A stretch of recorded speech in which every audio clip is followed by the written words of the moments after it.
Welcome back to unique education. যে সকল শিক্ষার্থীরা তৃতীয় শ্রেণীতে পড়ছো সে সকল শিক্ষার্থীদের জন্য আমাদের আজকের আয়োজন বিজ্ঞান। আজকে আমরা মূলত কাজ করব তৃতীয় শ্রেণীর বিজ্ঞান বই নিয়ে, যার অধ্যায়টির নাম থাকবে পানি, অধ্যায় নাম্বার 7। তো এই পানি আসলে আমরা আমাদের দৈনন্দিন কাজে কিভাবে কিরকম ব্যবহার করি তারই কয়েকটি আলোচনা আমরা এই পর্বের মাধ্যমে করব ইনশাআল্লাহ। তো আমাদের সর্বপ্রথম আগে রিডিংটা করে নিতে হবে, তারপর আমাদের যে কাজগুলো সে কাজগুলো আমাকে করতে হবে। তো প্রথমত এখানে যে বিষয়টি আছে সেটি হচ্ছে পৃথিবীর উপরিভাগে 4 ভাগের প্রায় 3 ভাগই হচ্ছে পানি। পৃথিবীর উপরিভাগের 4 ভাগের প্রায় 3 ভাগই হচ্ছে পানি, কিন্তু সব পানি ব্যবহার উপযোগী নয়। আমরা আমরা পৃথিবীতে সব কি পানি অনেক জায়গায় পানি দেখতে পারি, কিন্তু সব পানি আমরা খাইতে বা পান করতে পারি না। তো দেখো এখানে 1 নম্বরে আছে পানির উৎস। আমরা পানি পান করি, বেঁচে থাকার জন্য প্রাণী ও উদ্ভিদের পানি প্রয়োজন। পানি মানুষের জন্য অত্যন্ত গুরুত্বপূর্ণ। এটা আমরা জানি যে আমরা পানি পান করি। হ্যাঁ, বেঁচে থাকার জন্য উদ্ভিদ ও প্রাণীর কি দরকার? পানি প্রয়োজন। পানি মানুষের জন্য অত্যন্ত গুরুত্বপূর্ণ। কোথা থেকে পানি পাই? কোথা থেকে পানি পাই?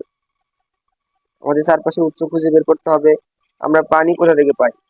যেমন আমরা পানি পাই হচ্ছে টিউবওয়েল থেকে, টিউবওয়েল, তারপরে হচ্ছে কূপ, নদী, তারপরে হচ্ছে খাল, বিল, পুকুর ইত্যাদি থেকে আমরা কি পাই?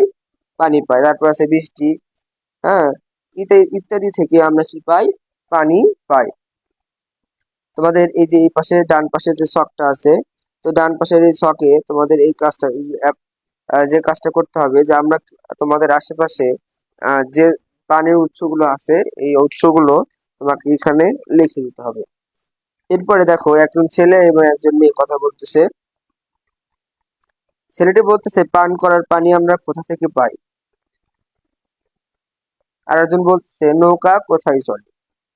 হ্যাঁ, এখন ছেলেটার উত্তর আমরা বলতে পারি যে পান করার পানি আমরা সাধারণত তোমার হচ্ছে নলকূপ, তারপরে কূপ, হ্যাঁ, তারপরে বৃষ্টি ইত্যাদি থেকে আমরা কি পাই? পান করার পানি পাই। এরপর নৌকা কোথায় চলে? নৌকা নদীতে চলে, সমুদ্রে চলে। এরপরে দেখো সারসংক্ষেপে কি বলা আছে। পানির বিভিন্ন উৎসের মধ্যে রয়েছে বৃষ্টি, পুকুর, নদী নালা, খাল, বিল, হ্রদ, সমুদ্র ইত্যাদি। এছাড়া পানির কল এবং নলকূপ থেকেও আমরা পানি পাই। এরপরে দেখা যাচ্ছে যে পানির উৎস সম্পর্কে আরো কিছু জানি। পানির উৎসগুলিকে 2 ভাগে ভাগ করা যায়। পানির উৎসগুলিকে কয় ভাগে ভাগ করা যায়? এখানে একটি আমরা প্রশ্ন পেলাম, শর্ট প্রশ্ন, ছোট প্রশ্ন। সেটি হচ্ছে পানির উৎসগুলোকে কয় ভাগে ভাগ করা যায়? 2 ভাগে। একেবারে প্রাকৃতিক উৎস এবং মানুষের তৈরি উৎস। পানির প্রাকৃতিক উৎস কোনটি? কোনটি পানির প্রাকৃতিক উৎস? বৃষ্টি, নদী-নালা, খাল, বিল, হ্রদ, সমুদ্র হলো পানির প্রাকৃতিক উৎস। এখন যদি তোমাদের বলা থাকে, প্রশ্ন থাকে যে আহ, পানির দুইটি প্রাকৃতিক উৎসের নাম লেখো, তাহলে আমরা বৃষ্টি, নদী-নালা, খাল, বিল, হ্রদ ইত্যাদি ইত্যাদি বিষয়গুলো লিখতে পারি। এরপরে দেখো বৃষ্টির পানি। প্রাকৃতিক উৎস থেকে প্রাপ্ত পানির মধ্যে বৃষ্টির পানি সবচেয়ে বিশুদ্ধ। প্রাকৃতিক উৎস থেকে প্রাপ্ত পানির মধ্যে বৃষ্টির পানি সবচেয়ে বিশুদ্ধ। আমাদের দেশে বর্ষাকালে প্রচুর বৃষ্টিপাত হয়। বৃষ্টির পানি পুকুর, নদী, হাওর, খাল, বিল, হ্রদ ইত্যাদিতে জমা হয়। বৃষ্টির পানি ভূপৃষ্ঠ ও ভূগর্ভস্থ পানি হিসাবে পৃথিবীতে কি সংগ্রহ করা হয়। এরপরে দেখতে পাচ্ছি ভূপৃষ্ঠের পানি। ভূপৃষ্ঠের পানি কোনটা? আমাদের পৃথিবীতে যেগুলো পানি দেখতে পাওয়া যায় আর কি। মাটির উপরের পানি হলো ভূপৃষ্ঠের পানি। মাটির উপরের পানি হলো ভূপৃষ্ঠের পানি, যেমন সাগর, মহাসাগর, নদী, জলাভূমি, পুকুর ইত্যাদি। ভূপৃষ্ঠের পানি ক্রমাগত সাগর, মহাসাগর, নদী, জলাভূমি ও পুকুর থেকে বাষ্পীভূত হচ্ছে এবং পরবর্তী সময় বৃষ্টির মাধ্যমে তা ভূগর্ভস্থ পানি হিসেবে জমা হচ্ছে। এখন দেখো যে একটা সময় বর্ষাকালে যখন প্রচুর বৃষ্টিপাত হয়, তখন দেখা যায় যে নদী সব ভরে যায়।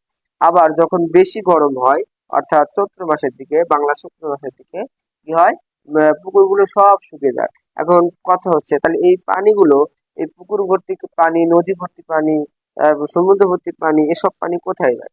এসব পানি বাষ্পীভূত হয়ে কোথায় যায়?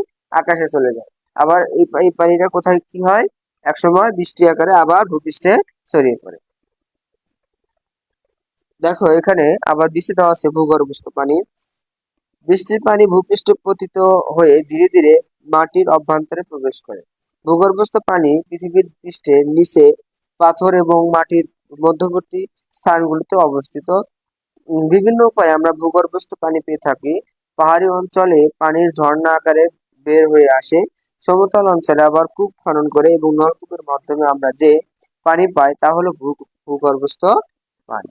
মানে ভূগর্ভস্থ মাটির মধ্যে থেকে আমরা যেসব পানি উত্তোলন করি সেসবই হচ্ছে ভূগর্ভস্থ পানি। এসবই দেখো মানুষের তৈরি পানির উৎস। এখন দেখো মানুষের তৈরি পানির উৎস কোনটি? মানুষের তৈরি পানির উৎস হচ্ছে পুকুর, কুয়া, নলকূপ এবং পানির কল থেকে আমরা পানি পাই। এগুলো হচ্ছে মানুষের তৈরি পানির উৎস। এগুলো মানুষের তৈরি পানির উৎস। দেখো আলোচনা। এখন তোমাদের একটা কাজ দিছে, সেটা হচ্ছে পানির উৎসগুলো কয় ভাগে ভাগ করা যায়? দুই ভাগে আমরা দেখছিলাম, সেটা হচ্ছে প্রাকৃতিক উৎস এবং মানুষের তৈরি উৎস। ডানে দেখানো ছকের মধ্যে একটি ছক তৈরি করি। এরপরে পানির উৎসগুলো প্রাকৃতিক উৎস এবং মানুষের তৈরি উৎস, এই দুই ভাগে সাজাই। কাজ নিয়ে সফলতার সঙ্গে আলোচনা করি। প্রথমত পানির প্রাকৃতিক উৎস। পানির প্রাকৃতিক উৎসগুলো আমাকে এইভাবে এই পাশে লিখতে হবে, যেমন নদী, ঝর্ণা, তারপরে হচ্ছে তোমার কি সাগর, ইত্যাদি ইত্যাদি আছে।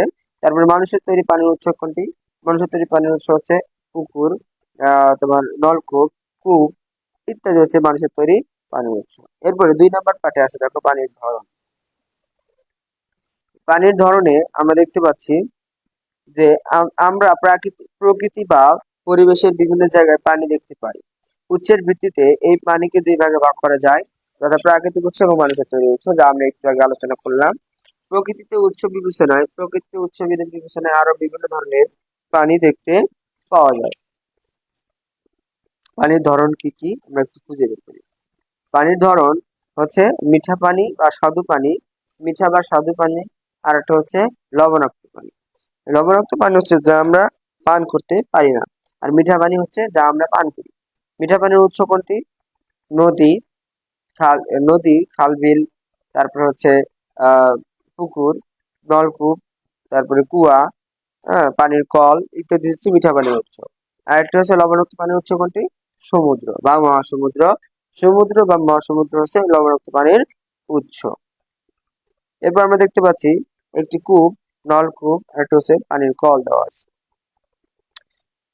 দেখো এখানে আমরা একটা সমুদ্র দেখতে পাচ্ছি, এখানে পুকুর দেখতে পাচ্ছি, খাল দেখতে পাচ্ছি, আর একটা পুকুর, আর একটা হচ্ছে নদী।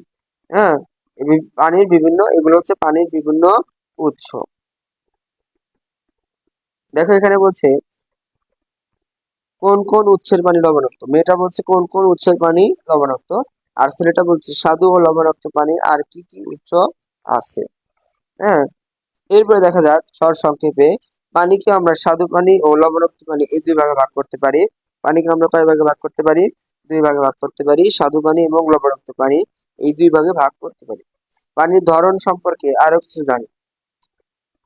লবণাক্ত বা নোনা পানি, যে পানিতে লবণ থাকে তাকে লবণাক্ত পানি বলে। লবণাক্ত পানি কাকে বলে?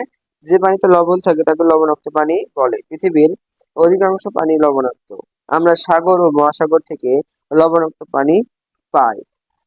স্বাদু পানি বা মিঠা পানি। স্বাদু পানি এমন এক ধরনের পানি যাতে লবণ নেই বা থাকলেও তাতে লবণের পরিমাণ খুবই কম। প্রাকৃতিকভাবে সৃষ্ট হ্রদ, জলপ্রপাত, নদী, তুষারপাত, বরফ ইত্যাদি স্বাদু পানির প্রধান উৎস। আমরা পুকুর, কুয়া, পানির কল থেকে স্বাদু পানি পাই। এরপরে আমরা দেখতে পাচ্ছি কোন উৎসের পানি পান করা উপযোগী এবং কোন উৎসের পানি পান করা উপযোগী নয় তা খুঁজে বের করে ছকে লিখি। এই ছক আকারে আমাকে লিখতে গেলে পান করার উপযোগী পানি কোনটি, যা আমরা দেখতে পাচ্ছিলাম এখানে, যে কুয়া, পুকুর, পানির কল, হ্যাঁ, নদীর পানি, তারপর হচ্ছে বরফ, স্বাদু পানি, আহ উৎস, এগুলো আমরা পান করতে পারি। পানির অযোগ্য কোনটি? সেটা হচ্ছে তোমার সমুদ্রের পানি বা মহাসমুদ্রের পানি হচ্ছে পান করা হচ্ছে কি অযোগ্য। পানির ধরন সম্পর্কে আরো কিছু জানি। সব ধরনের পানি পান করা নিরাপদ নয়। পান করার জন্য মানুষের নিরাপদ পানি প্রয়োজন। কোনো কোনো স্বাদু পানি মানুষের ব্যবহারের জন্য নিরাপদ, আবার বোতলে প্রক্রিয়াজাত করা পানি, ফুটানো পানি এবং সবুজ রং করা নলকূপের পানি, এগুলো হচ্ছে পানি মানুষের জন্য নিরাপদ পানি। নলকূপের পানি সাধারণত নিরাপদ, কিন্তু বাংলাদেশের কোনো কোনো এলাকায় নলকূপের পানি আর্সেনিক যুক্ত।